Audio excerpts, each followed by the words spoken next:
एक एक करके जमीनी नेता पार्टी छोड़ करके बाहर का रास्ता जा रहे हैं, हाथ छुड़ा रहे हैं। अब ऐसे में जमीनों को लेकर के कुख्यात विख्यात, जमीनों पर जिनका बड़ा व्यापक प्रभाव है, जमीनों से जिनका बड़ा लंबा जुड़ाव है, ऐसे जमीनों के एक विशेषज्ञ नेता जो जमीन मजबूत करने के लिए कांग्रेस की, अब रॉबर्ट वाड्रा सामने आ रहे हैं। महसूस करते हैं कि नेहरू गांधी परिवार का कोई भी व्यक्ति वो थोप देंगे और जनता उसे स्वीकार कर लेगी। ऐसा होगा नहीं। अमेठी ने ये भ्रम तोड़ दिया है। ये भ्रम इस बार रायबरेली भी टूट जाएगा और इसी बात का आकलन करके श्रीमती सोनिया जी पहले ही मैदान छोड़ करके चली गई। राज्यसभा के रास्ते उन्होंने रायबरेली को टाटा बाय बाय कर दिया, हाथ का पंजा दिखा दिया, अंगूठा दिखा दिया। अमेठी रायबरेली लोकसभा सीट से अब तक कांग्रेस ने अपना प्रत्याशी घोषित नहीं किया है। राहुल गांधी, प्रियंका गांधी, कौन होगा उम्मीदवार, इसको लेकर तमाम तरीके के अटकलें हैं। इस बीच रॉबर्ट वाड्रा ने अपनी इच्छा जाहिर की है। उन्होंने कहा है कि वो अमेठी से लोकसभा लड़ना चाहेंगे। बीजेपी के प्रवक्ता राकेश त्रिपाठी हमारे संग बात करने के लिए मौजूद हैं। सर, राहुल गांधी को तो अमेठी में हरा लिया आप लोगों ने, अब रॉबर्ट वाड्रा आ रहे हैं, कैसे देखते हैं उनको आप?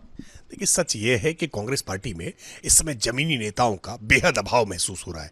एक एक करके जमीनी नेता पार्टी छोड़ करके बाहर का रास्ता जा रहे हैं, हाथ छुड़ा रहे हैं। अब ऐसे में जमीनों को लेकर के कुख्यात विख्यात, जमीनों पर जिनका बड़ा व्यापक प्रभाव है, जमीनों से जिनका बड़ा लंबा जुड़ाव है, ऐसे जमीनों के एक विशेषज्ञ नेता जो जमीन मजबूत करने के लिए कांग्रेस की, अब रॉबर्ट वाड्रा सामने आ रहे हैं। देखिए, कांग्रेस की जमीन कितनी मजबूत होगी ये तो वक्त बताएगा, लेकिन उनको चुनाव हराने में बहुत मजा आएगा, क्योंकि जनता किसी तरह से भ्रष्टाचार को बर्दाश्त करने के लिए तैयार नहीं है। प्रधानमंत्री जी का न खाऊंगा न खाने दूंगा, इस संकल्प को जनता ने स्वीकार किया है और इसीलिए इस तरह के भ्रष्टाचारी जब सामने निकल करके आते हैं तो हमारे लिए चुनाव और आसान हो जाएगा। रॉबर्ट वाड्रा की संगठन में कोई भूमिका नहीं है, कोई पदाधिकारी नहीं है, वो लेकिन एक तरफा आगे बढ़कर वो इच्छा जाहिर कर दे रहे हैं। क्या लगता है, कुछ लैक ऑफ डिसिप्लिन दिखता है, क्या कारण दिखता है? देखिए, ये गुलामी मानसिकता महसूस करते हैं।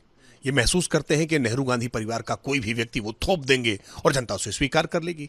ऐसा होगा नहीं। अमेठी ने ये भ्रम तोड़ दिया है। ये भ्रम इस बार रायबरेली भी टूट जाएगा और इसी बात का आकलन करके श्रीमती सोनिया जी पहले ही मैदान छोड़ करके चली गई। राज्यसभा के रास्ते उन्होंने रायबरेली को टाटा बाय बाय कर दिया, हाथ का पंजा दिखा दिया, अंगूठा दिखा दिया और अब रॉबर्ट वाड्रा को लग रहा है कि विरासत के आधार पर वो भी देश की सबसे बड़ी पंचायत में पहुंच सकते हैं।